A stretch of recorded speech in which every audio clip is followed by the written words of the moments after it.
안녕하십니까. JTBC 저녁 뉴스입니다. 국민연금공단 최광 이사장의 사퇴를 둘러싼 갈등이 갈수록 커지고 있습니다. 최 이사장은 오늘 전화 인터뷰를 통해 사퇴하지 않겠다고 말했습니다. 그러나 정진엽 보건복지부 장관은 최 이사장에게 책임을 묻기로 했습니다. 최 이사장이 기금운용본부 공사화에 반대한다는 이유로 외압이 작용한 게 아니냐는 의혹까지 제기됐습니다. 김철 기자입니다. 국민연금공단 최광 이사장이 자진 사퇴하지 않겠다고 말했습니다. 최 이사장은 자진 사퇴서를 흘린 보건복지부에 강력하게 항의했다고 밝혔습니다. 전부 이제 물러나는 거 얘기 방송에 다 나왔지 않습니까? 네. 그래서 제가 복지부에 항의했죠. 이거 왜 이렇게 일을 하십니까? 왜 내가 떠나가는 걸 이렇게 다 됐습니까? 그래서 제가 강력하게 항의를 했고. 국회 보건복지위 상임위에 참석한 정진엽 보건복지부 장관은 최 이사장과 홍한선 기금운용본부장 모두에게 책임을 묻겠다고 맞섰습니다. 일방적으로 의견을 제시하면서 그로 인해서 이제 사회적인 불이를 빚었던 거 이런 거에 대해서는 책임을 져야 된다고 생각을 합니다. 저는 둘 다 책임을 져야 된다고 생각합니다. 그러나 정 장관은 기금운용본부장의 연임 여부가 이사장의 고유 권한이라고 인정했습니다. 당연히 그 연임 여부는 이사장이 결정하는 것으로 되어 있습니다. 야당 의원은 이 때문에 최 이사장이 사퇴할 이유가 없다며 외압 의혹을 제기했습니다. 이건 객관적으로 봐서 최광 이사장이 지금 물러날 만한 아무런 이유가 없어요. 그냥 정상적인 행정행위를 한 거예요, 이사장으로서. 청와대 지시가 없으면 이런 식으로 태도 변화를 할 이유가 뭐예요? 최 이사장이 자진 사퇴를 거부함에 따라 기금운용본부의 공사화를 반대하는 국민연금공단 이사장과 공사화를 추진하는 보건복지부의 갈등이 더욱 커질 것으로 보입니다. JTBC 뉴스 김철우입니다. 완주군이 지은 지 3년밖에 되지 않은 군청사 건물의 증축을 검토하고 있습니다. 공무원 조직이 늘어날 것에 대비한다는 건데 3, 4년도 내다보지 못한 행정이라는 비판을 받고 있습니다. 정윤성 기자의 보도입니다. 완주군 신청사는 350억 원이 투입돼 지난 2012년 7월에 문을 열었습니다. 지하 1층, 지상 6층에 문예회관, 중앙도서관까지 갖췄습니다. 이제 겨우 3년이 넘었지만 완주군은 2,500만 원을 들여 군청사 증축의 타당성을 조사하는 용역을 발주했습니다.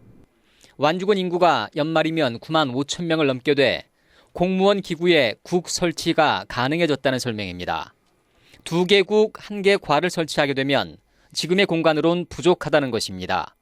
국이 생기고 기구가 확장되면 아무래도 지금 현재 있는 청사 면적 가지고는 적기 때문에 지금 현재 지에다 정축을 해야 되는가. 신청사를 착공했던 지난 2010년 완주군 인구는 이미 8만 5천 명이 넘었고 혁신도시 이전 기관들의 착공도 예정돼 있었습니다. 혁신도시와 테크노밸리 등으로 인구 증가가 충분히 예상됐지만 이런 점을 청사 설계에 반영하지 않다가 청사를 짓고 3년 만에 증축을 들고 나왔습니다. 우리의 필요성을 주장해서 좀 해놨더라면 이런 일은 없었지 않았나.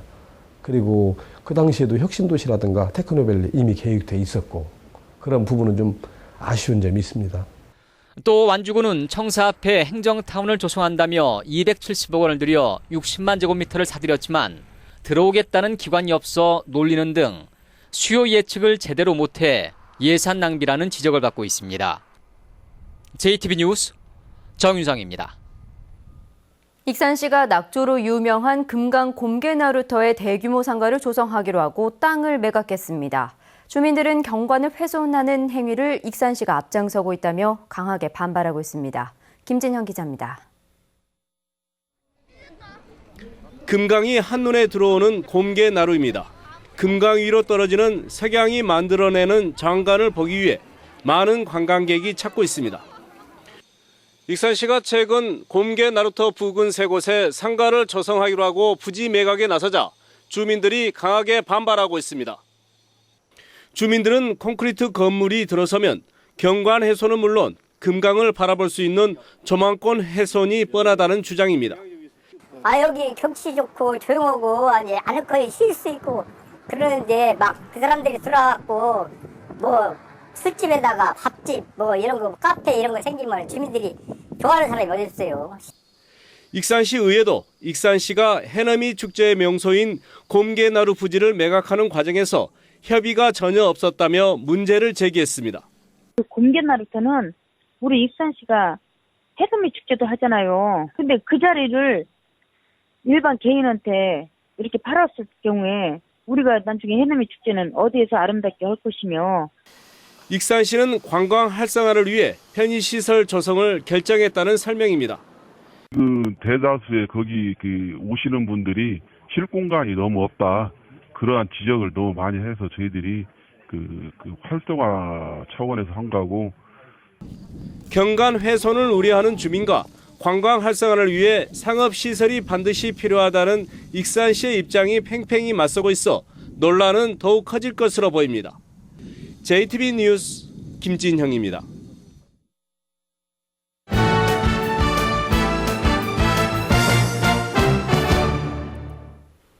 전북 선수단이 오늘 폐막한 제96회 전국체전에서 종합 10위를 달성했습니다.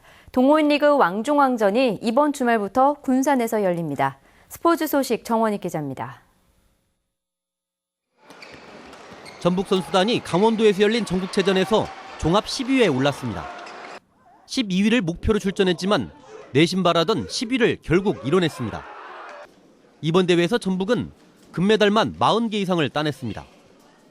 또 핸드볼, 축구 등 단체 종목에서 예상보다 좋은 성적을 내면서 지난해보다 순위를 4개 단위나 끌어올렸습니다. 단체 종목도 기대 이상으로 축구 서남대라든가 방금 끝난 핸드볼 남녀팀, 그다음에 탁구, 216 이런 곳에 승리를 했기 때문에. 동호인 리그 왕중왕전이 이번 주말 군산에서 개막해 이틀 동안 이어집니다. 이번 대회에는 배구와 야구 등 11개 종목에서 모두 4,500여 명이 출전해 실력을 겨룹니다. 지난 3월부터 시작된 주말 리그를 거쳐 왕중왕전에 도전하는 만큼 경쟁이 치열합니다. 전체 한 4,500명이 지금 참가하게 되는데요. 우리 이제 어떤 성적보다는 서로 화합의 장이 됐으면 좋겠다. 이렇게 당부드리고 싶습니다. 전북 현대가 이번 일요일 서울과 원정 경기를 갖습니다. 스플릿 라운드 첫 경기에서 포항에 아쉽게 졌지만 2위 수원 역시 패하면서 다소 여유가 생겼습니다. 주말 경기에서 수원과 포항이 모두 치고 다음날 전북이 이긴다면 우승을 확정지을 수 있는 만큼 결과에 관심이 모아지고 있습니다. JTB 뉴스 정원익입니다. 오늘 오전 10시 반쯤 전주시 효자동 한 원룸 2층에서 2살 김모양이 5m 아래로 떨어져 머리 등을 다쳤습니다. 경찰은 김양이 창가 근처 책상에서 놀다가 떨어진 것으로 보고 정확한 사고 원인을 조사하고 있습니다. 남원경찰서는 전국을 돌며 상습적으로 주차된 차량에서 금품을 훔친 혐의로 46살 이모 씨에 대해 구속영장을 신청했습니다. 이 씨는 지난 8월부터 최근까지 광주와 대전, 남원 등 전국을 돌며 주차된 차량에서 41차례에 걸쳐 모두 1,100만 원어치의 금품을 훔친 혐의입니다. 전북은 오늘 낮 기온이 25도 안팎까지 올랐습니다. 전북 전역에는 이틀째 미세먼지와 초미세먼지 주의보가 내려졌습니다. 밤부터는 짙은 안개가 끼는 곳이 많겠습니다. 내일도 맑겠지만 미세먼지 농도는 계속 높겠습니다. 아침 최저 기온은 8도에서 14도, 낮 최고 기온은 22도에서 25도가 예상됩니다. 전주기상지청은 다음 주 초반까지 짙은 안개가 자주 끼고 미세먼지 농도가 높겠다며 주의를 당부했습니다. JTB 저녁 뉴스를 마칩니다. 함께해 주신 여러분 고맙습니다.